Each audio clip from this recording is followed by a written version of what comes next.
යාපනයේ දිස්ත්‍රික්කයට ඇවිල්ලා විවිධ අවස්ථාවල මෙහි වෙසෙන ජනතාව මුණ ගැහිලා තිබෙනවා. நான் பல தடவைகளில் யாழ்ப்பாணத்திற்கு வந்து வருகை தந்து இங்கிருக்கும் மக்களை சந்தித்திருக்கின்றேன். ඒ සෑම අවස්ථාවකටම වඩා සුවිශේෂී අවස්ථාවකට තමයි අද මා සම්බන්ධ වන්නේ. அந்த அனைத்து சந்தர்ப்பங்களையும் விட மிகவும் விசேடமான ஒரு சந்தர்ப்பமாகத்தான் நான் இந்த சந்தர்ப்பத்தை கருதுகின்றேன். යන් කවරක්වත් නෙවෙයි. அது வேறு ஒன்றுமல்ல, අපේ රට, எமது நாடு, අපේ තරුණ පරම්පරාව, எமது இளம் பரம்பரை, අපේ රාජ්‍ය යාන්ත්‍රණය எமது அரசத்துறை මුළුමනින්ම ගිලගනිමින් මේ දියත්වමින් තිබෙන මද්ද්‍රව්‍ය උවදුර පරාජයට පත් කිරීමේ අරමුණින් තමයි අද අපි තමුන්නාන්සලා මුණ ගැහෙන්නේ. முற்றுமுழுதாக விளங்கிக் கொண்டிருக்கும் இந்த போதை வஸ்து இந்த பிரச்சனையை தீர்ப்பதற்காகத்தான் நாங்கள் இன்று அனைவருமே சந்தித்திருக்கின்றோம். අපිට රටක් හැටියට විශාල බලාපොරොත්තු සහ අපේක්ෂාවන් තිබෙනවා. நமக்கு ஒரு நாடு என்ற அடிப்படையிலே விசேடமாக பல்வேறு எதிர்பார்ப்புகள் எண்ணங்கள் இருக்கின்றன. අපේ රට ලෝකේ දියුණු රටක් බවට පරිවර්තනය කළ යුතුයි. எமது நாட்டை உலகிலேயே மிக சிறப்பான ஒரு நாடாக மாற்ற வேண்டிய தேவை இருக்கு. අපේ රට තුල නීතිය විධානයේ ආධිපත්‍යය තහවුරු කළ යුතුයි. எமது நாட்டின் இந்த சட்டத்துறை எல்லாத்துக்கும் சமனாக நடைமுறைப்படுத்த வேண்டும். අපේ රට තුල ශක්තිමත් ආර්ථිකයක් ගොඩනගිය යුතුයි. எமது நாட்டில் மிகவும் சக்தி வாய்ந்த ஒரு பொருளாதாரத்தை அமைக்க வேண்டும். අපේ රට තුල සාමකාමීත්ව සහෝදරත්ව විශ්වාසය ගොඩනගිය යුතුයි. எமது நாட்டிலே அமைதியான நிலவும் சகோதரத்துவன் வாழும் மக்களை நாங்கள் உருவாக்க வேண்டும். ඒවා හොඳ රටක් අපේ දරුවන්ට හොඳ අනාගතයක් වෙනුවෙන් අවශ්‍ය වෙනම කරුණු.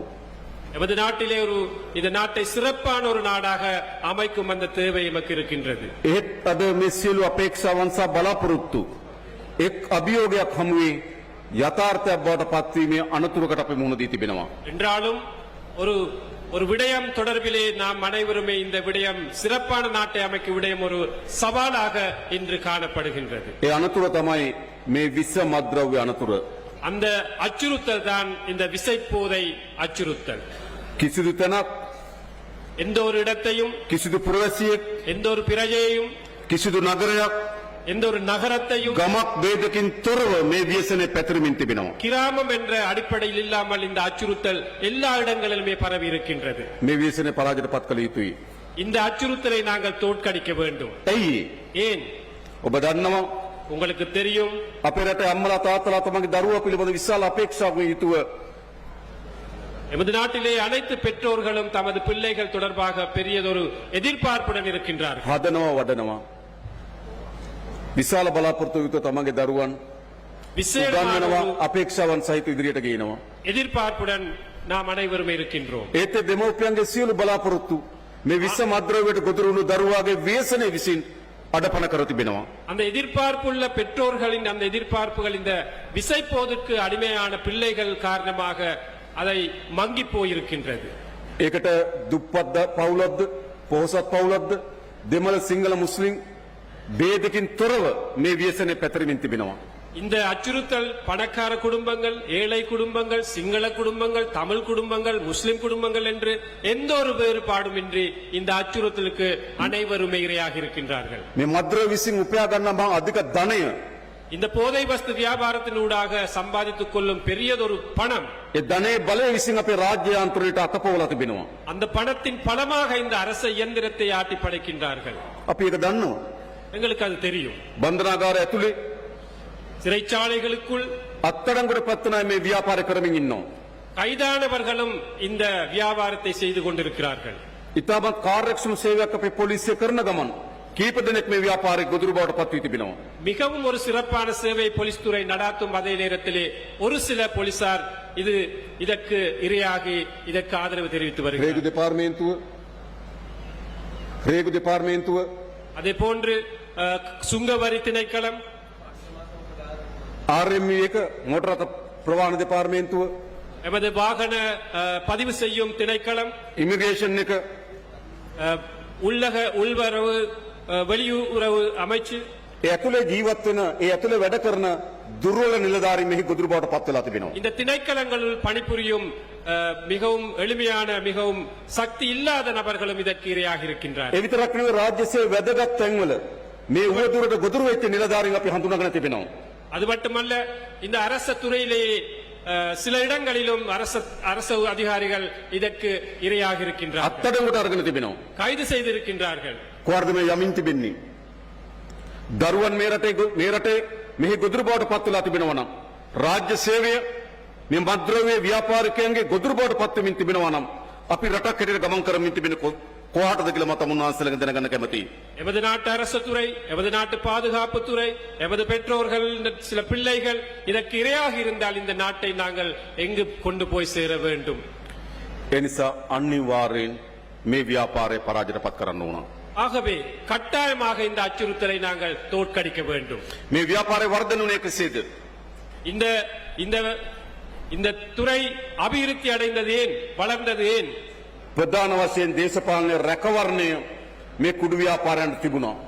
பிரதானமாக அரசியல்வாதிகளின் அனுசரணை இந்த போதை வஸ்து துறையோட தொடர்பு இருந்தது. සමහර පළාත්වල දේශපාලකයන් ඒ කුඩු ලේබල් වලින් හඳුන්වන්න පටන් ගත්තා. சில பகுதிகளிலே அரசியல்வாதிகளை அந்த போதை வஸ்துன்ற பெயரை சொல்லித்தான் அழைத்தார்கள். අපි ඔබට එක සහතිකයක් දෙන්නම්. நாங்கள் உங்களுக்கு ஒரு உறுதியை வழங்குகிறோம். නැවත අපේ රටේ කුඩු ව්‍යාපාරිකයන්ට දේශපාලන රැකවරණ නොලැබෙන ආණ්ඩුවක් මේ රටේ ජනතාව ගොඩනගලා තිබෙනවා.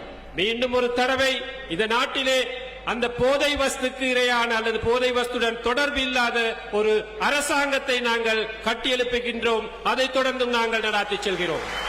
සමහර වෙලාවට මේ මැඩපවත්වන තියෙන ආයතනවල சில நேரம் இதை தடுக்க இருக்கும் சில நிறுவனங்களில் கூட ප්‍රධානීන් මේ ඇත්තක එකට ගනුදෙනු කර බව ඉල්දර වෙලා තිබෙනවා. பிரதான நபர்கள் கூட இந்த போதை வஸ்துடன் தொடர்பு இருக்கின்றது எங்களுக்கு தெரியும்.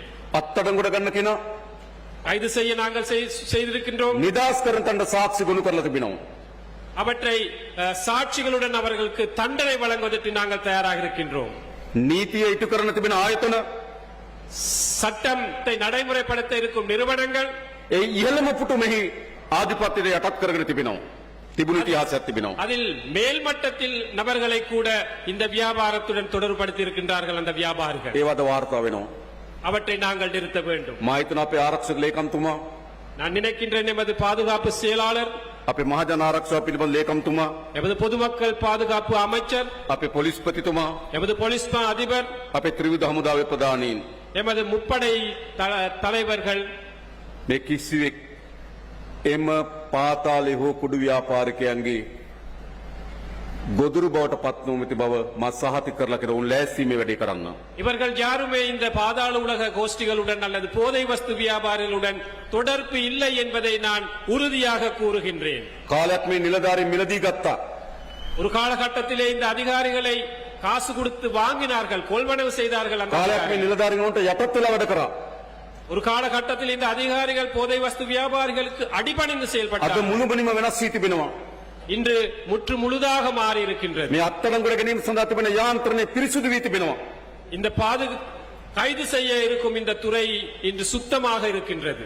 හැබැයි තාමත් තැනින් තැන අපිට සමහර ඒවා වාර්තා වෙනවා. ஆனால் இன்னும் சில இடங்களிலே ஒரு சில சம்பவங்கள் நாங்கள் கேள்விப்படுகின்றோம். මා ඒ සියලු නිලධාරීන් ඉල්ලන්නේ කරුණා කරලා ගනුදෙනු අත්හරින්න. நான் அந்த அனைத்து அதிகாரிகளிடம் கேட்டு நிற்பது, அந்த தொடர்புகளை இன்றே நீங்கள் விலக்கி விடுங்கள். තෝරගන්න පාරවල් දෙකයි තියෙන්නේ. எங்களுக்கு தேர்ந்தெடுப்பதற்கு 2 பாதைகள் தான் இருக்கின்றன. එක්ක ගනුදෙනු අත්හරින්න, ஒன்று அந்த தொடர்பை நீக்குங்கள், එක්ක රාජකාරීන් ඉවත් වෙන්න. அல்லது அந்த துறையிலிருந்து நீங்கள் நீக்குங்கள். කුඩු ව්‍යාපාරිකයන් පාතාලයන් සමග ගනුදෙනු කරමින් அந்த රාජකාරිය කරන්න කිසිත් ඉඩක් නොදෙන බව සාතික කරනවා.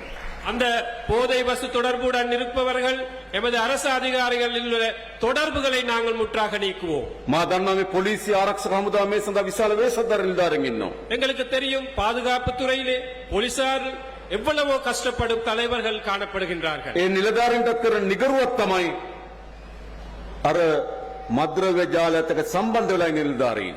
அந்த அதிகாரிகளுக்கு, சிறப்பாக செயல்படும் அதிகாரிகளுக்கும் ஏளனப்படுத்தும் சம்பவம் தான் போதை வஸ்து விற்பனையாளர்களுடன் தொடர்பு கொள்ளும் அந்த ஒரு சில அதிகாரிகள். ඒ නිසා කිසිදු පසුබෑමකින් තොරව අපි මේ මද්ද්‍රව්‍ය වැටලීම් සඳහා තිබෙන රාජ්‍ය යාන්ත්‍ර ශක්තිමත් කිරීම සහ පිරිසුදු කළ යුතු මේ අභියෝගයට අපි මුහුණ දෙන්න.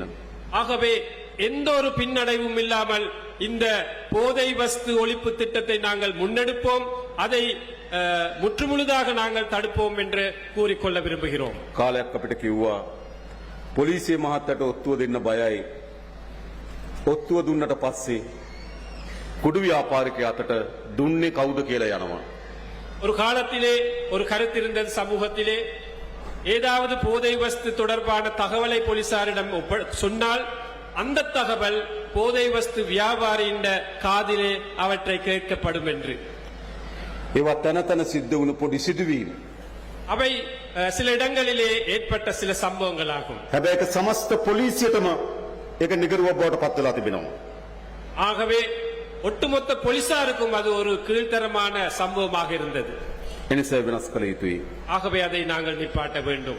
ඒ විතරක් නෙවෙයි අපේ රටේ පොදු ජනතාව அது மட்டுமல்ல, எமது நாட்டின் பொதுமக்கள் මේ වෙනුවෙන් විශාල වෙනසක් දරිය යුතුයි. இதன் தொடர்பாக மிகவும் ஆழமாக சிந்திக்க வேண்டும், கஷ்டப்பட வேண்டும். ඔබ දන්න ඔබගේ දරුවා உங்களுக்கு தெரியும், உங்களது பிள்ளை මේ මද්ද්‍රව්‍ය ව්‍යසනයේ ගොදුරක් බවට පත් වුණා මොකද සිද්ධ වෙන්නේ? இந்த போதை வஸ்து அச்சுறுத்தலே இரையாகினால் என்ன நடக்கும்? ඒ දරුවගේ මුළු ජීවිතේම විනාශ වෙනවා. அந்த பிள்ளையின் முழு எதிர்காலமுமே இருண்ட ஒரு எதிர்காலம். දෙමෝපියන් මහත් බලාපොරොත්තුගේ දරුවෝ හැදුවේ. பிள்ளைகள் பெரும் எதிர்பார்ப்புடன் தான் பிள்ளைகளை வளர்ப்பார்கள். ඒ බලාපොරොත්තු මුළුමනින්ම කඩා වැටෙනවා. அந்த எதிர்பார்ப்புகள் முற்றாகவே சரிவடையும். ගම ඇතුලේ කුඩු ගෙදරක් කියලා නින්දාවට භාජනය වෙනවා. கிராமத்திற்குள் ஒரு போதை வஸ்துக்கு அடிமையான குடும்பம் என்று முழு கிராமமே அவற்றை ஓரம் පොදු காட்டுவார்கள். ජනතාවට මුහුණ දෙන්න බැරි තත්ත්වයක් ඇති වෙනවා. மக்களுக்கு முகம் கொடுக்க இயலாத ஒரு நிலை ஏற்படும். මුළු ගොදුරම මුළු ගෙදරම මෙහි ගොදුරක් බවට පත් වෙනවා. முழு வீடே அதன் இரையாக மாறும். නින්දාව අපහාස ලැබෙනවා. மிகவும் ஏளனமான இதுகள், வெட்கமான சம்பவங்கள் අපි இடம்பெறும். දක්වන විශාල තරුණයන් ප්‍රමාණයක් මේ ගොදුරු බවට පත් වෙලා තිබෙන බව. எமது நாட்டிலே இளைஞர்கள், கணிசமானவர்கள் இந்த அச்சுறுத்தலுக்கு இரையாக இருக்கின்றனர். ඒ මේ රටේ අම්මා තාත්තගේ දරුවෝ அது இந்த நாட்டு பெற்றோர்களுடைய பிள்ளைகள். හැම අම්මා තාත්තා වගේ මේ දරුවට අපේ අම්මලා තාත්තලා ආදරය කරා. எல்லா பெற்றோர்களையும் போன்று அந்த பிள்ளைக்கு அந்த பெற்றோர்களும் அன்பாக இருந்தார்கள். හැබැයි ඒ දරුවට අනාගතයක් නැති තත්ත්වයකට පත් වෙලා තිබෙනවා. ஆனால் அந்த பிள்ளை இன்று சமூகமே ஓரம் கட்டும் நிலைக்கு ඒ தள்ளப்பட்டிருக்கிறது. නිසා රජයක් හැටියට තියෙන වගකීම මොකද්ද? ஆகவே ஒரு அரசு என்ற அடிப்படையிலே அரசாங்கத்துக்கு இருக்கும் பொறுப்புகள் මේ என்ன? ව්‍යසනයේ පරාජයට පත් කළ යුතුයි. இந்த அச்சுறுத்தலை தோற்கடிக்க வேண்டும். ඒ කිසිසේත්ම ආපසු හරවන ව්‍යායාමයක් නොවන බවට මා ඔබට සහතික කරනවා. இந்த நடவடிக்கையை ஒருபோதும் பின்னால் கொண்டு போக மாட்டோம், இதை முன்னோக்கி கொண்டு செல்வோம் என்று நாங்கள் இந்த நேரத்திலே கூற விரும்புகிறோம். මේ උතුරේ තරුණයන් කාලයක් இந்த வடக்கில் இளைஞர்கள் ஒரு காலம் යුද්ධයක පැටලලා විශාල විනාශයකට ගියා. யுத்தத்தில் சிக்கி மிகவும் பாரிய இன்னல்களுக்கு முகம் கொடுத்தார். දෙමෝපියන් තමන්ගේ දරුවා ගැන සැකයෙන් බියෙන් ජීවත් වෙන්න පටන් ගත්තා. பெற்றோர்கள் தமது பிள்ளைகள் தொடர்பாக மிகவும் வேதனையுடன் கவலையுடன் இருந்தார்கள். ඒ යුද්ධය අවසන් වෙලා කෙටි කාලෙකදී නැවත මේ පළාත් யுத்தம் முடிவடைந்து ஒரு குறுகிய காலத்திலே இந்த பகுதி ක්‍රමානුකූල පියවරෙන් පියවර படிப்படியாக මේ මද්ද්‍රව්‍ය වල ගොදුරු බවට පත් වෙමින් තිබෙනවා. இந்த போதை வஸ்து அச்சுறுத்தலுக்கு இரையாக இருக்கின்றார்கள் அந்த இளைஞர்கள். අපිට ගොඩක් හම්බුනම කියන්නේ මොකද්ද? எங்களுக்கு பெரும்பான்மையான மக்கள் கூறுவது என்ன? අපේ පළාත්වලත් எமது பகுதிகளிலும் දැන් මේ ව්‍යසනය ඇවිල්ලා තිබෙනවා. இந்த අச்சுறுத்தல் பரவி இருக்கின்றது. මොනවාරි කරලා අපිට බේරලා දෙන්න කියලා අපෙන් ඉල්ලනවා. ஏதாவது செய்து இதிலிருந்து மீட்டு தாருங்கள் என்று கேட்கின்றார்கள். ගෙදරක දෙයක් තියාගන්න බෑ. ஒரு ගමක வீட்டில் දෙයක් තියාගන්න බෑ. ஒரு පොදු பொருளை- දේපලක් තියාගන්න බෑ. මේ සියල්ල ஒரு பொருளை මේ මද්ද්‍රව්‍ය ගොදුරු බවට පත් වෙලා තිබෙනවා. ஒரு பொருளை வைத்துக் கொள்ள இயலாது, ஒரு சொத்தை வைத்துக் கொள்ள இயலாது, பணத்தை வைத்துக் கொள்ள இயலாது. இது இந்த அனையுமே இதற்கு இரையாக இருக்கின்றது. ඒ නිසා දේශපාලන අධිකාරී අපි තිර තීරණයක් කරන් තියෙනවා මේ පරාජයට පත් කරන බව. ஆகவே அரசியல் தலைவர்கள் என்ற அடிப்படையிலே ஒரு முடிவெடுத்திருக்கின்றோம், இதை எப்படியாவது நாங்கள் நிறுத்துவோம் என்ற முடிவு. අපි ශ්‍රී ලංකා පොලිසිය අපේ ත්‍රිවිධ හමුදාව තිර අවිතනකින් ඉන්නවා මේ පරාජයට පත් කළ යුතු බව. எமது பாதுகாப்பு தரப்பினர், எமது போலீஸ் துறை மிகவும் உறுதியாக இருக்கின்றார்கள் இந்த அச்சுறுத்தலை தோற்கடிப்போம் என்று. හැබැයි අපිට ජනතාවගේ සහාය අවශ්‍යයි. ஆகவே எங்களுக்கு மக்களாகிய உங்களது ஒத்துழைப்பு, ஆதரவும் தேவைப்படுகின்றது. මේ ව්‍යසනයේ ගම් නියංගම් දක්වා පැතිරලා තිබෙනවා. இந்த அச்சுறுத்தல் கிராம மட்டம் வரையும், நகரம் மட்டம் வரையும் எல்லா இடங்களிலுமே பரவி இருக்கு. ඒ නිසා මේ ව්‍යසනයේ පරාජයට පත් කරන ජනතාවගේ අවබෝධය ජනතාවගේ සහාය අවශ්‍යයි. ஆகவே இந்த அச்சுறுத்தலை தோற்கடிப்பதற்காக மக்களுடைய ஒத்துழைப்பு, ஆதரவும் கட்டாயம் தேவைப்படும். මම ඔබෙන් එකක් අහනවා. நான் உங்களிடம் ஒரு கேள்வியை கேட்கின்றேன். මේ ව්‍යසනේ පරාජයට පත් කළ යුතුද නැද්ද? இந்த அச்சுறுத்தலை தோற்கடிக்க வேணுமா வேண்டாமா? ඕම්. පරාජයට පත් කළ යුතුයි. ஆமாம், தோற்கடிக்க வேண்டும். අපි ලෑස්ති දේශපාලන අධිකාරිය අපේ රාජ්‍යාන්තර ලෑස්ති අපට තමුන්නාන්සේලගේ සහාය වුණා. அரசியல் தலைவர்கள் என்ற அடிப்படையிலும் அரச துறை என்ற அடிப்படையிலும் இதை தோற்கடிக்க நாங்கள் முன்வந்திருக்கின்றோம். ඒ මද්ද්‍රව්‍යවලට ඇබ්බැහුණු කෙනා ගමේ තවදුරටත් සැඟවුණු කෙනෙක් නෙවෙයි ගමේ අය දන්නවා. அந்த போதை வஸ்துக்கு அடிமையானவர் தொடர்ந்தும் ஒளிந்து திரிய இயலாது. அந்த ஊராக்கள் தெரியும் யார் யார் போதை வஸ்துக்கு அடிமையாக இருக்கின்றார்கள். ගමට ඇවිල්ලා මේක විකුණන කෙනා හැංගිලා නැහැ ගමේ අය දන්නවා. போதை வஸ்து வியாபாரம் செய்பவரும் அந்த ஊராக்கள் தெரியும். හැබැයි මොකද වෙලා තියෙන්නේ? ஆனால் என்ன நடந்திருக்கு? ගමේ අයට බයෙ ඉන්නවා. ஊராக்கள் அல்லது அந்த கிராமத்து மக்கள் அவருக்கு பயத்தில் இருக்கிறார்கள். කියන්න බයයි. சொல்வதற்கு பயம், හැප්පෙන්න බයයි. அவருடன் மோதுவதற்கு பயம். ඒ නිසා බයට සැඟවිලා ඉන්නවා. ஆகவே பயம், அச்சத்தினால் நாங்கள் ஒன்றும் செய்யாமல் இருக்கின்றோம். අපරාධකරුවන්ගේ ග්‍රහණයට අපි යටත් විය යුතුද?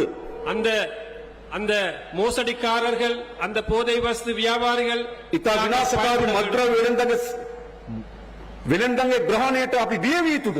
நாங்கள் அந்த போதை வஸ்து வியாபாரிகளுக்கு பயப்பட வேண்டுமா? බිය වෙන්න ඕන ඒගොල්ලෝ. பயப்பட வேண்டியது அவர்கள். හැබැයි බය වෙලා ඉන්නවා ගම්වල ජනතාව. ஆனால் நாங்கள் தான் பயந்து அச்சத்தில் இருக்கின்றோம். මම ඔබට කියන්නේ நான் உங்களுக்கு கூறுகிறேன், ඔබ නැගිටින්න ඉස්සරහට එන්න. நீங்கள் எழுந்து முன்னுக்கு வர வேண்டும். අපේ හැම ග්‍රාම සේව වසමුකම நாங்கள் அனைத்து கிராம சேவை பிரிவுக்கும் පොලිස් නිලධාරි මහත්මයෙක් ඉන්නවා. போலீஸ் உத்தியோகத்தர் இருக்கிறார்.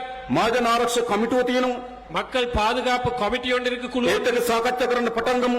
அதில் நாங்கள் கதைப்போம் இதுகளை. අපේ නිලධාරි මහතුරු ඉන්නවා. எமது அதிகாரிகள் ඔබ இருக்கின்றார்கள். දන්නවා ගමේ මොකද්ද සිද්ධ වෙන්නේ කියලා? உங்களுக்கு தெரியும் கிராமத்தில் என்ன நடக்கின்றது என்று. අපි රට පුරා நாங்கள் முழு நாட்டிலுமே මහා ආරක්ෂක වලල්ලක් වගේ ஒரு பெரிய ஒரு பாதுகாப்பு அரணாக එකට වෙලිලා බැඳිලා ஒன்றாக பின்னி பிணைந்து මේ ව්‍යසනේ පරාද කරනවා කියලා තිරාදිස්ථානයකට ආවොත් இந்த அச்சுறுத்தலை தோற்கடிப்போம் என்ற உறுதியான ஒரு முடிவுக்கு வந்தால் මේ පරාජයට පත් කළ හැකි. இதை தோற்கடிக்க முடியும். ඒ වෙනුවෙන් ඔබ ලෑස්ති වෙන්න. நீங்கள் அதற்காக தயாராக வேண்டும். අපි දන්නවා ඒ දරුවන් எங்களுக்கு தெரியும் அந்த பிள்ளைகள், ඒ විනාශ ගොදුරු බවට පත් වුණත් ඔවුන් අපේ දරුවන්. அவர்கள் இந்த அச்சுறுத்தலுக்கு இரையாகினாலும் அவர்கள் எமது උන්ට යලි හොඳ ජීවිතයක් ලබා දෙන්න ඕන. அவர்களுக்கு சிறப்பான ஒரு வாழ்க்கையை பெற்றுக் கொடுக்க வேண்டும். ගමේ කියන්නේ යට කුඩුකාරයා. கிராமத்திலே அவரை அழைப்பது சில நேரம் ගමේ குடுகாரர், කියන්නේ යට අපරාධකාරයා. கிராமத்திலே சொல்வது அவர் ஒரு அபராதர், ගමේ කියන්නේ යට දූෂිතයා. மோசடியானவர் என்று கூறுவார்கள். ගමේ යට කියන්නේ නාස්තිකාරයා. வீணான ஒரு நபர் என்று கூறுவார்கள். හැබැයි එයත් අපේ දරුවෙක්. ஆனால் அவரும் எமது ஒரு பிள்ளை. අපි අසමත් වී තිබෙනවා උන් ඒ ගොදුරු බවට පත් කරගන්න. நாங்கள் தோல்வி இருக்கின்றோம் அவரை அதிலிருந்து ඒ නිසා මේ වග උත්තර කරවන්නේ ගොදුරු බවට පත් වූ තරුණයන් විතරක් නෙවෙයි. ஆகவே நாங்கள் அந்த இளைஞரை மீட்டெடுப்பது மட்டுமல்ல, ඔවුන් බේරගන්න අසමත් වුණු අපිත් එහි වග උත්තර කරු. அவரை மீட்டெடுக்க தோல்வி கண்ட நாங்களும் தோல்வியானவர்கள். තමන්ගේ දරුවෝ මේ ව්‍යසනෙන් බේරගන්න බැරි වුණා නම් දෙමව්පියන්ට වගකීමක් තිබෙනවා. தமது பிள்ளையை அதிலிருந்து மீட்டெடுக்க இயலாமற் போனால் பெற்றோருக்கும் அதில், තමන්ගේ වසමෙන් මේ ව්‍යසනෙන් බේරගන්න බැරි වුණා නම් පොලිසියට වගකීමක් තියෙනවා. அதில் மீட்டெடுக்க இயலாமற் போனால் அந்த போலீசாருக்கும் அதில் பொறுப்பு இருக்கு. රට මේ ව්‍යසනෙන් බේරගන්න බැරි නම් අපිට වගකීමක් තියෙනවා. நாட்டை இதிலிருந்து மீட்டெடுக்க இயலாவிட்டால் எமக்கும் அதில் பொறுப்பு ඒ இருக்கு. නිසාම වගකීම් පෑරීමේ හේතුව තමයි මේ දරුවන් මේ ගොදුරු බවට පත් වෙලා තිබෙන්නේ. ஆகவே அந்த பொறுப்பிற்கு நாங்கள் பொறுப்பு கூறாத குறையினால் தான் பிள்ளைகள் இதற்கு இரையாக இருக்கின்றார்கள். ඔහු ඉපදෙනකොට කුඩුකාරයෙක් නෙවෙයි. அவர்கள் பிறக்கும் போது ஒரு போதை வஸ்துக்கு அடிமையானவர் அல்ல. ඔහු ඉපදෙනකොට අපරාධකාරයෙක් නෙවෙයි. அவர் பிறக்கும் போது ஒரு அபராதத்தை செயற்படுத்துவர் அல்ல. இந்த රටක් හැටියට අපි අසමත් වී තිබෙනවට ආරක්ෂාව දෙන්න.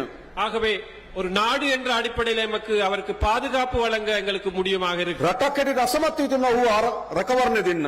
ஆனால் ஒரு நாடு என்ற அடிப்படையிலே அவருக்கு மீட்டெடுக்க நாங்கள் தோல்வி ඒ கண்டிருக்கிறோம். නිසා තමයි මේ ලක්ෂ ගණනක් තරුණ මේ ගොදුරු බවට පත් වෙලා තිබෙන්නේ. ஆகவே லட்சக்கணக்கான இளம் யுவதிகள் இதற்கு இரையாக මෑතක இருக்கிறார்கள். සොයාගත් වාර්තාව පාසල් දරුවෝ මේ ගොදුරු බවට පත් වෙලා තිබෙනවා. கண்டெடுக்கப்பட்ட தகவலின்படி பாடசாலை மாணவ மாணவிகளும் இதில் இரையாக இருக்கிறார்கள். විශ්වවිද්‍යාලවල දරුවෝ මේ ගොදුරු බවට පත් වෙලා තිබෙනවා. பல்கலைக்கழகங்களில் மாணவ மாணவிகள் இதுக்கு இரையாக රාජ්‍ය இருக்கிறார்கள். සේවය වැදගත් ආයතන මේ ගොදුරු බවට පත් වෙලා තිබෙනවා. அரசு துறையில் சில நிறுவனங்களில் பணிபுரியும் நபர்கள் இதுக்கு இரையாக இருக்கின்றார்கள். ඉතින් සෑම අස්සක් මුලක් නෑරම මේ ව්‍යසනයේ ගොදුරු බවට පත් වෙමින් තිබෙනවා. எல்லா மூலை முடுக்கு எங்கும் இந்த அச்சுறுத்தல் பரவி இருக்கின்றது. හැබැයි මේ ගොදුරු බවට පත් වුණාගේ කෙනාගේ විතරක් නෙවෙයි වගකීම. ஆகவே அதற்கு இரையாகிய நபர்களில் மட்டுமல்ல பொறுப்பு, ඔහුගේ විතරක් නෙවෙයි වැරද්ද. அவர் அந்த நபரின் மட்டுமல்ல தவறு. වගකිය යුතු අප ඒ වගකීම අත්හැරීමේ වැරද්ද. பொறுப்பு வாய்ந்தவர்கள் பொறுப்பு கூறாததும் இதில் ஒரு ඒක தவறு. ඉතිහාසයක් වෙන්න පුළුවන්. அது ஒரு வரலாறாக இருக்கும். කාලයක් මේ ව්‍යසනයේ තිබුණ ඉතා කුඩා නගර කීපයක சில காலங்களிலே இது ஒரு சில கிராமங்களில் நகரங்களிலே தான் இந்த அச்சுறுத்தல் இருந்தது. සංචාර කලාපයත් එක්ක ගැට ගැහුණු කුඩා නගර කීපයක තමයි මේ ව්‍යසනය මීට අවුරුදු 20කට 30කට කලින් තිබුණේ. சுற்றுலாத்துறை மையமாக கொண்ட நகரங்களிலே தான் சில வருடங்களுக்கு முன்பு, சில தசாப்தங்களுக்கு முன்பு இந்த போதை පසුව வஸ்து ප්‍රධාන அச்சுறுத்தல். නගර කරා මේ ව්‍යසනය පැතුරුණා.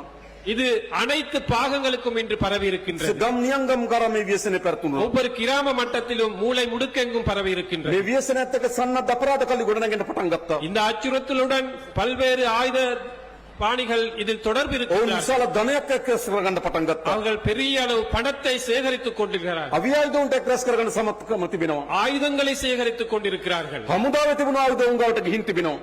ராணுவத்தில் இருக்கும் ஆயுதங்கள் அவர்களுடைய கையில் இருக்கின்றது. නිසා කුඩු ව්‍යාපාරය උන් සතු තිබෙනවා. ஆகவே அந்த போதை வஸ்து විශාල வியாபாரம் මූල්‍ය බලයක් උන් සතු තිබෙනවා. கையில இருக்கின்ற அதிகாரம் இருக்கு, අවියායුධ උන් සතු තිබෙනවා. ஆயுதங்கள் இருக்கின்றது. තමන්ගේ ජීවිතය පිළිබඳ කිසි හැඟීමක් නැති තරුණයෝ මර වෙඩි තියාගන්න ඔවුන් මහ දවාලේ පාරට බහින තත්ත්වයක් ඇති වී තිබෙනවා. வாழ்க்கை தொடர்பான எந்த ஒரு எதிர்பார்ப்பும் இல்லாத இளைஞர்கள் தற்கொலை செய்யும் நிலைக்கு இன்று මේ தள்ளப்பட்டிருக்கிறார்கள். එකරේ වර්ධනුවක් නොවේ. இது ஒரு இரவில் அபிவிருத்தி அடைந்தது அல்ல. දශක දෙක තුනක් ක්‍රමානුකූලව சில தசாப்தங்களாக இது படிப்படியாக පාලනාධිකාරී නිදාගෙන හිටියා. அதிகாரிகள் நித்திரை தூங்கியிருந்தார்கள். සමහර අය ඔවුන් එක්ක එකතු වෙලා හිටියා. சிலர் அவர்களுடன் சேர்ந்திருந்தார்கள். ඒ ඔක්කොගේම ප්‍රතිඵලයක් කරනවා මේක ව්‍යසනයේ බවට පත් වී තිබෙනවා. இந்த அனைத்து விடயங்களிலும் பெருபேராக இது இன்றைக்கு பெரிய ஒரு අන්නේ அச்சுறுத்தல். අත්හැරීමේ ගොදුරු තමයි ඒ දරුවෝ. அந்த பொறுப்பை சரியாக ஆற்றாததன் விளைவுதான் அந்த பிள்ளைகள். එනිසා අපි කොච්චර රටලීම් කරලා ஆகவே நாங்கள் எவ்வளவு சுற்றி வளைத்தாலும் ඒ දරුවන් විතරක් අත්අඩංගුවට ගත්තට පළක් නැහැ. அந்த பிள்ளைகளை மட்டும் கைது செய்ததால் මේක උඩසිට பலனில்லை. බින්දින්න පටන් ගන්න ඕන. இதை முற்று முழுதாக அகற்றுவதற்கு நாங்கள் தயாராக வேண்டும். මේ ජාවාරමේ උඩම ඉන්න කණ්ඩායම අත්අඩංගුවට ගන්න ඕන. இந்த வியாபாரத்திலே மேல் மட்டத்தில் இருப்பவர்களை நாங்கள் ප්‍රධාන கைது බෙදාහැරීම් செய்வோம். ජාලය අඩපණ කරන්න ඕන. பிரதான விநியோகிப்பு இதை நாங்கள் தோற்கடிப்போம். ගම්මාන මට්ටමේ තියෙන බෙදාහැරීම් ජාලය අඩපණ කරන්න ඕන. கிராம மட்டத்துக்கு விநியோகிப்பதை நாங்கள் தடை செய்ய வேண்டும். ඒකට අපේ රාජ්‍යාන්තරණ අපි මුහුණ දෙන්න ලෑස්ති. அதற்கு அரசு துறையில் இருக்கும் நாங்கள் முகம் கொடுக்க தயார். හැබැයි අර දරුවා ஆனால் அந்த අපි බේර ගන්න ඕන. பிள்ளை நாங்கள் අපි மீட்டெடுப்போம். බන්ධනාගාර වලට ගියපුවාම நாங்கள் சிறைச்சாலைகளுக்கு போகும் போது අවුරුදු 18 20 25 නාගර තරුණ තරුණියන් මේ ගොදුරු බවට පත්වලා බන්ධනාගාරගත වෙලා ඉන්නවා. 18 வயது 20 வயது 25 வயது நகர்ப்புறங்களிலே வாழும் ඔවුන්ට ඕන ජීවිතයක් අපි ලබා දෙන්න ඕන. அவர்களுக்கு சிறப்பான ஒரு வாழ்க்கையை பெற்றுக் නිසා අපේ තියෙන මද්ද්‍රව්‍ය තුරන් කිරීම විතරක් නෙවෙයි. ஆகவே எமக்கு இருப்பது இந்த போதை வஸ்தை துடைப்பெறுவது மட்டுமல்ல, ඒ මද්ද්‍රව්‍ය වලට ගොදුරු වුණු දරුවන්ට අනාගතය අපි හදන්න ඕන. அந்த போதை வஸ்துக்கு அடிமையான பிள்ளைகளுக்கு சிறப்பான எதிர்காலத்தை அமைத்துக் ඒ கொடுப்போம். නිසා පුනරුත්ථාපන මධ්‍යස්ථාන ගණනාවක් අපි රට පුරා ඇති කරනවා. ஆகவே புனர்வாழ்வளிக்கும் நிலையங்கள் பலவற்றை நாங்கள் அமைக்கின்றோம். ඔබගේ දරුවා එතෙන්ට බාර දෙන්න. உங்களது பிள்ளை அதற்கு அந்த இடங்களிலே ஒப்படையுங்கள். මද්ද්‍රව්‍යයට අද්දවුණු දරුවෝ බාර දෙන්න. போதை வஸ்துக்கு அடிமையான பிள்ளை ஒப்படையுங்கள். නැමත අපි ඔබට மீண்டும் நாங்கள் உங்களுக்கு ඔබ අපේක්ෂා කරපු දරුවා ලබා දෙන්නම්. நீங்கள் எதிர்பார்க்கும் அந்த பிள்ளையை நாங்கள் பெற்றுக் கொடுப்போம். උන්ට වෘත්තීය රැකියාවක් පුහුණු කරන්නම්. தொழில் பயிற்சியை வழங்குவோம். ගමට ගෙදරට රටට වැඩදායක පුද්ගලයෙක් බවට පරිවර්තනය කරන්නම්. கிராமத்திற்கு பகுதிக்கு வீட்டுக்கு ஒரு பிரயோசனமான ඒ பேரை සඳහා நாங்கள் විශාල පුනරුත්ථාපන මධ්‍යස්ථාන ගණනාවක් අපි ඇති කරන්න සැලසුම් කළා உருவாக்குகிறோம். තියෙනවා. ஆகவே நாங்கள் பல்வேறு புனர்வாழ்வு நிலையங்களை அமைக்க ඒවට எதிர்பார்க்கிறோம். ඉතා වැදගත් පුහුණුවක් සහිත කණ්ඩායමක් පත් කරනවා. அதற்கு பயிற்சி பெற்ற பயிற்சியாளர்களை நாங்கள் මේ நியமிப்போம். ව්‍යසනට පත්වුණු දරුවන් බේර ගන්න ඕන. அந்த அடிமையான பிள்ளைகளை காப்பாற்ற வேண்டும். ඔවුන්ට හොඳ අනාගතයක් අපි හදන්න ඕන. அவர்களுக்கு சிறப்பான ஒரு எதிர்காலத்தை ඒ நாங்கள் නිසා මම ඔබගෙන් ඉල්ලා සිටින්නේ ஆகவே நாங்கள் உங்களிடம் கேட்டு நிற்பது, මේ ව්‍යසන ඔබගේ දරුවා ගිල ගන්න තෙක් ඔබ බලන් ඉන්නවද?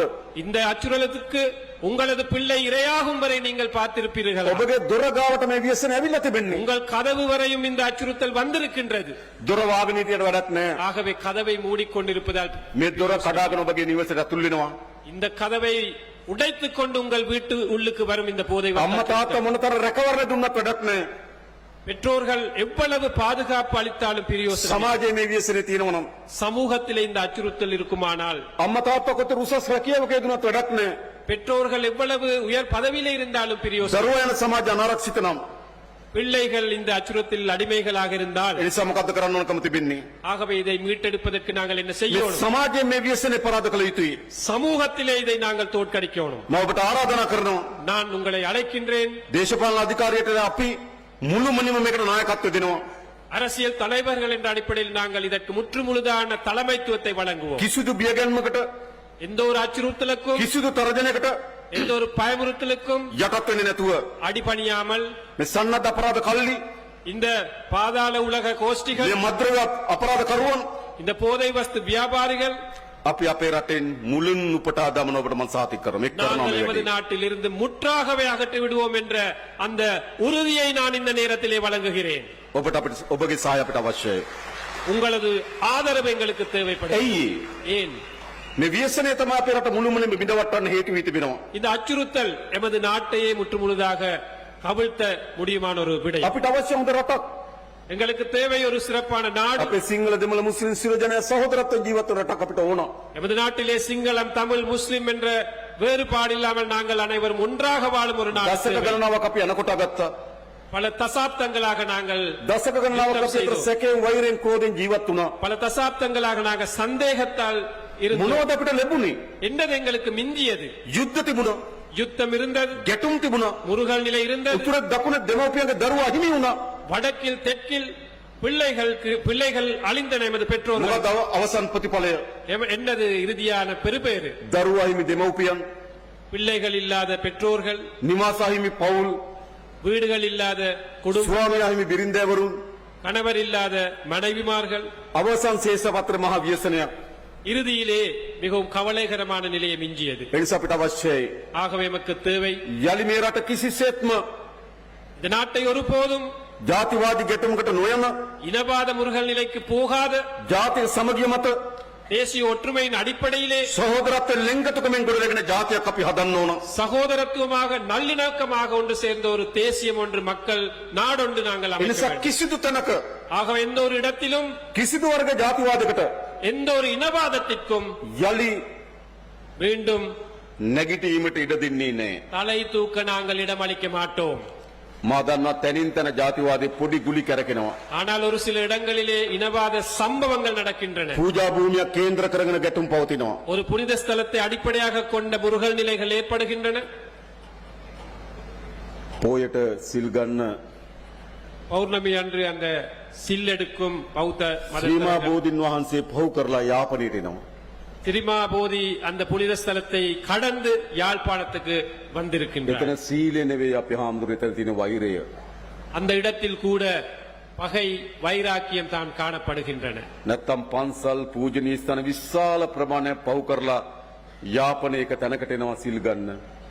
සීලය වෙනුවෙන් නෙවෙයි වෛරය වෙනුවෙන්. ஆகவே சில நேரங்களிலே அந்த தென்பகுதியில் இருக்கும் விகாரைகளை கடந்து சில பௌத்தர்கள் இங்கே வருகின்றார்கள், அந்த வடக்க ஸ்தலங்களை செய்வதற்கு, அந்த தழுவல்கள் செய்வதற்கு. ඒ වගේම සෑම දිනයකම ගිහිල්ලා සෑම පෝයකටම ගිහිල්ලා පන්සල ගාව වට වෙනවා.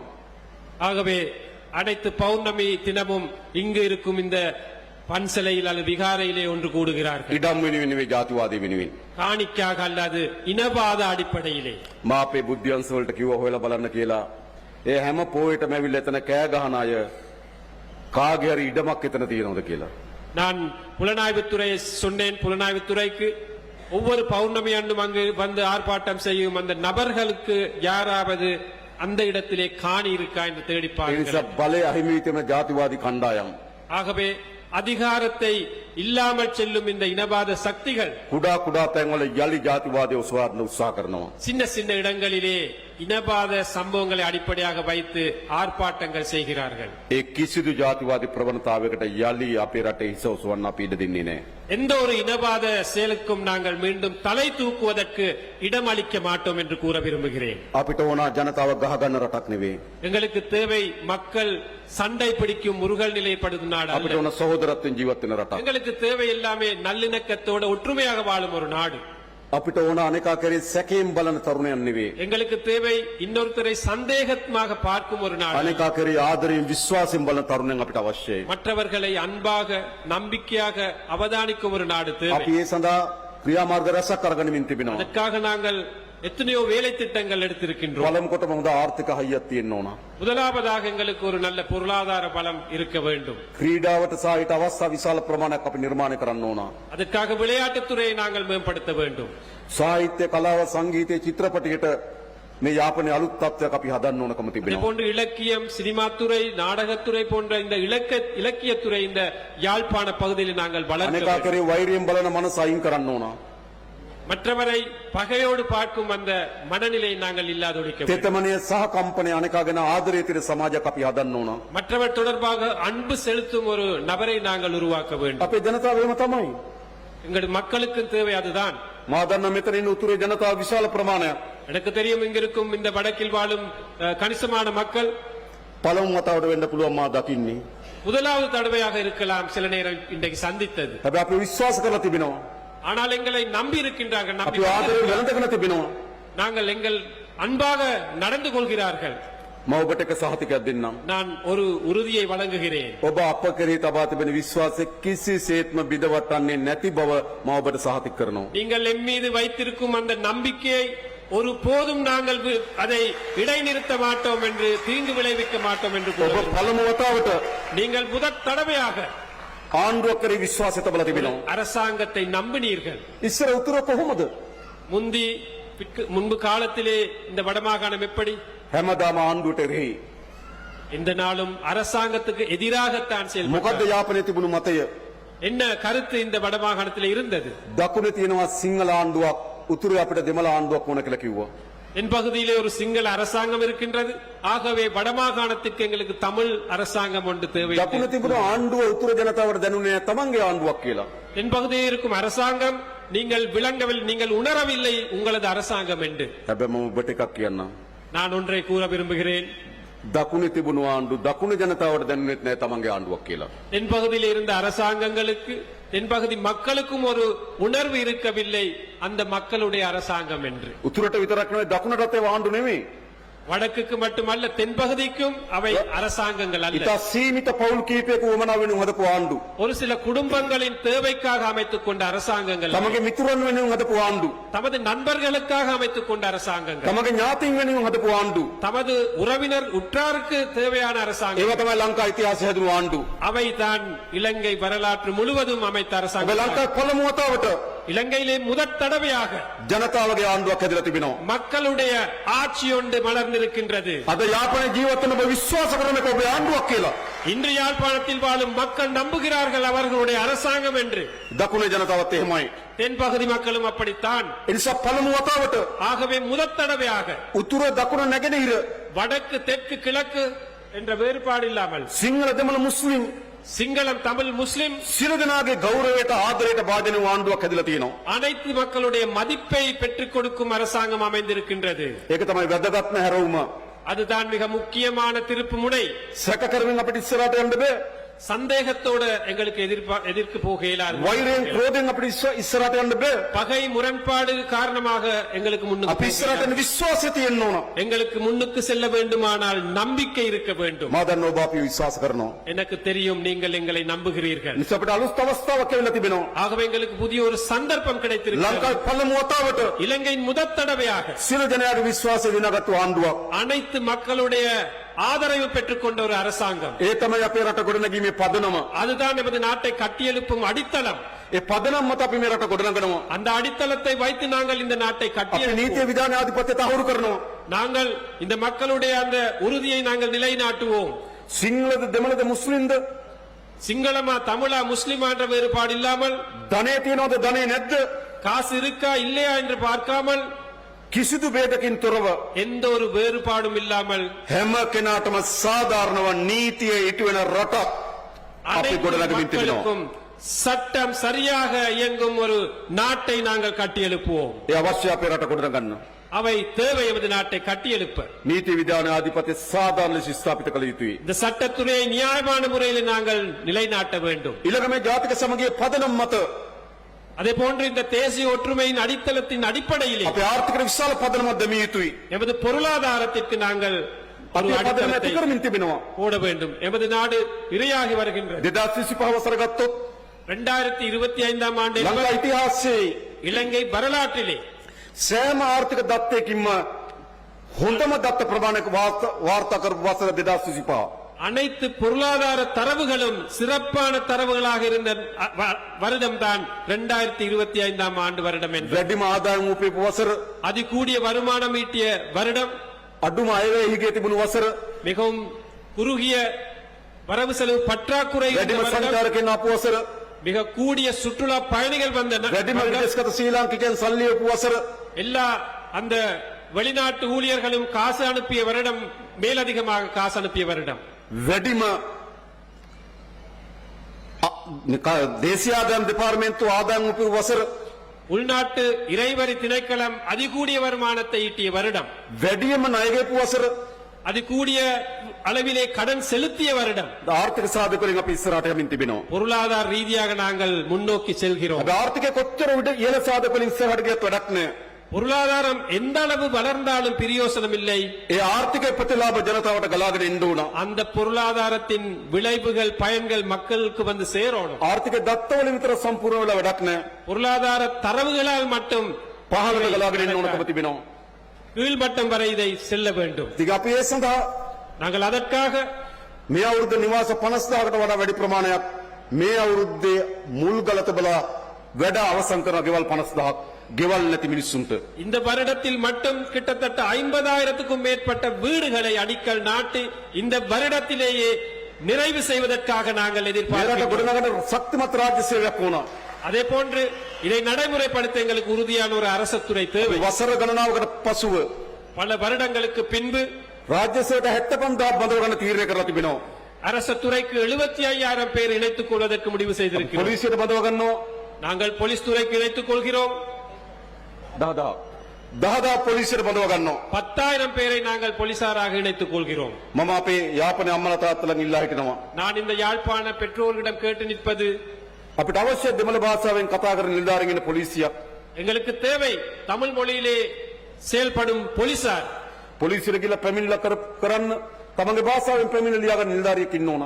போலீஸ் துறைக்கு போலீஸ் நிலையத்துக்கு போனால் அந்த முறைப்பாடு தமிழ் மொழியிலே செய்யக்கூடிய நபர்கள் இருக்க வேண்டும். දැනට ඒ වගේ හිගයක් තියෙනවා. போலீஸ் துறையிலே அவ்வாறான ஒரு குறைபாடு இருக்கின்றது. ඒ නිසා මේ පොලිසියට ඔබගේ දරුවන් බඳවා ගන්න. ஆகவே போலீஸ் துறைக்கு இணைத்துக் கொள்ள நாங்கள் අපි தயாராக ත්‍රිවිධ හමුදාවට නිලධාරීන් බඳව ගන්න තීරණය අරන් තිබෙනවා.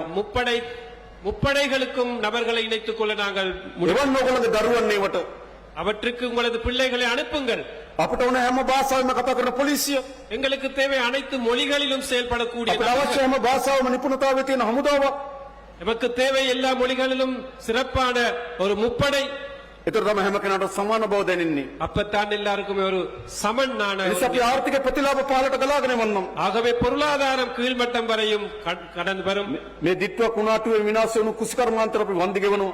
සතුන් නැතුණා නම් ඒවට වන්දි ගෙවනවා. ஜிட்வா சுழி இந்த சூறாவளியில் பாதிக்கப்பட்ட நபர்களுக்கு நாங்கள் உதவிகளை செய்து வருகிறோம். අපිට ඕන ආර්ථික ප්‍රතිලාභ ගම්වල ජනතාවට ගලාගෙන යන ආර්ථිකයක් හදන්න. எங்களுக்கு தேவை அந்த பொருளாதாரத்தின் விளைவுகள் பயன்கள் கீழ்மட்டம் வரையும் கடந்து வரணும். අපි හිතනවා நாங்கள் நினைக்கிறோம் අපේ රටේ දුප්පත්කම මුලින් උපුටා දමන ආණ්ඩුව බවට අපේ ආණ්ඩුව පත් වෙනවා. எமது நாட்டிலே வறுமையை ஒழித்து கட்டும் அரசாங்கமாக எங்களது அரசாங்கம் திகழும் என்பதை நான் கூற விரும்புகிறேன். කිසිදු පවුලක් எந்த ஒரு குடும்பமும் ඉන්න නිවාහනක් නැතුව, ஒரு வீடு இல்லாமல், හොඳ ආදායම් මාර්ගයක් නැතුව, ஒரு வருமான வழி දරුවන්ට இல்லாமல், අධ්‍යාපනයක් නැතුව, பிள்ளைகளுக்கு கல்வி இல்லாமல், නිරෝගී සම්පන්න ජීවිතයක් නැතුව, ஒரு நல்ல சுகாதாரத்துறை இல்லாமல், මානසික නිදහසක් නැතුව ஒரு உளரீதியான நிம்மதி இல்லாமல் කිසිදු පවුලක් අපේ රටේ ජීවත් වෙන්න ඕනේ எந்த නැහැ. ஒரு குடும்பமும் எது நாட்டிலே வாழக்கூடாது. අපිට කාලයක් යයි. அதற்கு சில காலங்கள் අපේ கடக்கலாம். අපේක්ෂාවක් තිබෙනවා. ஆனால் எங்களது எதிர்பார்ப்பு ஒன்று இருக்கு. අපේ රටේ හැම අම්මා තාත්තා කෙනෙකුටම எமது நாட்டில் அனைத்து பெற்றோர்களுக்கும் නොතමින්න ගෙයක් දොරක්, நனையாமல் இருக்க ஒரு வீடு, දරුවන්ට හොඳ අධ්‍යාපනයක්, பிள்ளைகளுக்கு நல்ல கல்வி, නිරෝගී සම්පන්න ජීවිතයක්, நல்ல சுகாதாரத்துறை, හොඳ ආදායම් මාර්ගයක්, நல்ல வருமான வழி, මානසික නිදහස සහිත පුරවැසියන් බවට පත් කරන්න. உள ரீதியாக ஒரு நிம்மதியான நபர்களை பிரஜைகளை நாங்கள் உருவாக்க ඒක வேண்டும். තමයි හිනාව පිරුණු මුහුණු අපිට හම්බෙන්නේ. சிரிப்பு புன்சிரிப்பு உள்ள முகங்களை நாங்கள் ඒක காணோம். තමයි අපිට සතුටින් පිරුණු මිනිස්සු මුණ ගැහෙන්නේ. அப்போதுதான் சந்தோஷமாக இருக்கும் நபர்கள் நாங்கள் ඒක சந்திப்போம். තමයි දුක වියලුණු මිනිස්සු අපිට මුණ ගැහෙන්නේ. அப்போதுதான் கவலை இல்லாத மனிதர்கள் சந்திப்போம். අපිට එහෙම රටක් ගොඩනැගීමේ අපේක්ෂාව තියෙනවා. அவ்வாறான ஒரு நாட்டை கட்டியெழுப்பும் தேவை எமக்கு இருக்கு. ඒ නිසා අපි ඔබට ආරාධනා කරන්නේ ஆகவே நாங்கள் உங்களை அழைக்கின்றோம். අපි ඊටම ශක්තිමත්ව நாங்கள் மிகவும் உறுதியாக මේ රට ගොඩනැගීමේ ව්‍යායාමයට ඔරදිමු. இந்த நாட்டை கட்டியெழுப்பும் அந்த செயல்பாட்டுடன் මා දන්නවා ඒ ஒன்றிணைவோம். විශාල කාර්යභාරයක් තියෙන අපේ රාජ්‍ය නිලධාරීන්ට. இதில் மிகப்பெரிய பங்கு எமது அரசு මෙතන அதிகாரிகள் ඉන්න ග්‍රාම සේවක මහතුරු, இங்கு இருக்கின்றார்கள். கிராம சேவக ආර්ථික සංවර්ධන නිලධාරීන්, பொருளாதார அந்த டிஓமார்கள், ඒ වගේම සමෘද්ධි නිලධාරීන්, அதே போன்று சமுர்தி මේ உத்தியோகத்தர்கள், ආදී පහළ ශේෂ්ත්‍ර වැඩ කරන ග්‍රාම මට්ටමේ වැඩ කරන නිලධාරි මහතුරු ඉන්නවා. கிராம மட்டத்திலே பணிபுரியும் நபர்கள் இருக்கின்றீர்கள். අපි විශාල මුදල් ප්‍රමාණයක් ගමේ සංවර්ධන සඳහා මේ අයවැයලයකට වෙන් කරලා තිබෙනවා. நாங்கள் இந்த கிராமத்தை கட்டியெழுப்புவதற்காக பெருமளவு நிதியை ஒதுக்கி இருக்கின்றோம். හැබැයි ඒවා වියදම් කරලා වැඩ කරන්න පුළුවන්කම ලැබෙන්නේ තමුන්වහන්සේලා වැඩ කරොත් විතරයි. அவற்றை சரியான முறையிலே பயன்படுத்த முடிவது நீங்கள் මේ சரியாக අවුරුද්දේ අපි මේ යාපනයේ ගම්වල පාරවල් හදන වෙන් කරා. கடந்த வருடத்திலே ගම්වල පාරවල් හදන වෙන් කරා කීයද? யாழ்ப்பாண வீதிகளை புனரமைப்பதற்கு நாங்கள் ஒதுக்கினோம் 250 million. 250 மில்லியன் ரூபாய் ஒதுக்கினோம். ඉතින් විශාල මුදල් ප්‍රමාණයක් අපි වෙන් කරා. பெரிய ஒரு நிதியை நாங்கள் මේ උතුරු පළාත ගම්වල පාරවල් හදන මිලියන 5000ක් වෙන් කරා. இந்த வடமாகாணத்திலே பாதைகள் புனரமைப்பதற்காக 5000 மில்லியன் ரூபாய் ஒதுக்கினோம். හැබැයි සමහර සල්ලි ඉතුරු වෙලා ආවා. ஆனால் கொஞ்சம் மீதியாகி திரும்ப அரசாங்கத்துக்கு போனது. ඉතුරු කරන්න එපා. මේ අවුරුද්දේ විශාල මුදල් ප්‍රමාණයක් ගම්වල සංවර්ධනයට වෙලා තියෙනවා. ඔයගොල්ලෝ වැඩ කරන්න ඒ මුදල් ටික ගමේ ජනතාවට අවශ්‍ය වෙන පහසුකම් ටික හදන්න මැදිහත් වෙන්න. ஆகவே நிதியை செலவழிக்காமல் திரும்ப அனுப்பாமல் அந்த கிராமத்தின் அபிவிருத்தியை நீங்கள் செயல்படுத்துவதற்காக செயல்படுங்கள் என்பதை நான் ඒ கேட்டுக்கொள்கிறேன். මොනොත් අපේ ජනතාවගේ ජීවිතය ඉතා ඉක්මනින් වේගවත් උසස් කරන්න පුළුවන්. அப்போதுதான் நமது இந்த மக்களுடைய அந்த வாழ்க்கை தரத்தை வேகமாக எங்களுக்கு உயர்த்த முடியும். ඉතින් ගොඩක් අපිට වැඩ තියෙනවා. நிறைய வேலைகள் பணிகள் எங்களுக்கு இருக்கின்றன. හැබැයි වැඩ අතර ප්‍රධානම වැඩේ මේ මද්ද්‍රව්‍ය උදුර අපි තුරන් කරන්න ඕන. அந்த அனைத்து பணிகளுக்குள்ளும் இந்த போதை வஸ்து அச்சுறுத்தலை தோற்கடிப்பது பிரதானமான ஒரு பணியாக ஏற்றுக்கொள்ளுங்கள். අවියාවුදගත සන්නද්ධ අපරාධකරුවන් ඉන්න විනාශ කරන්න ඕන. பாதாள உலக கோஷ்டிகள் ஆயுதம் ஏந்தி இருக்கின்றார்கள், அவரை ஒழித்து கட்ட வேண்டும். මද්ද්‍රව්‍ය ව්‍යසනය විනාශ කරන්න ඕන. இந்த போதை வஸ்து அச்சுறுத்தலை நாங்கள் ஒழித்து கட்ட வேண்டும். මේ ව්‍යසනයෙන් අපේ ගම්, අපේ නගර, අපේ ජාතිය මුදව ගන්න ඕන. இந்த அச்சுறுத்தலில் இருந்து எமது கிராமம், நகரம், அந்த பகுதி, நாடு அனைத்தையும் நாங்கள் மீட்டெடுக்க ඒ வேண்டும். වෙනුවෙන් අපි හැමදෙනාම එක්ව වැඩ කරමු කියලා ඉල්ලා සිටමින් මම නතර වෙනවා. බොහොම ස්තුතියි. නන්රි වණக்கம். இந்த அனைத்து காரியங்களையும் செயல்படுத்துவதற்கு நாங்கள் அனைவருமே ஒன்றிணைந்து செயல்படுவோம் என்று கூறி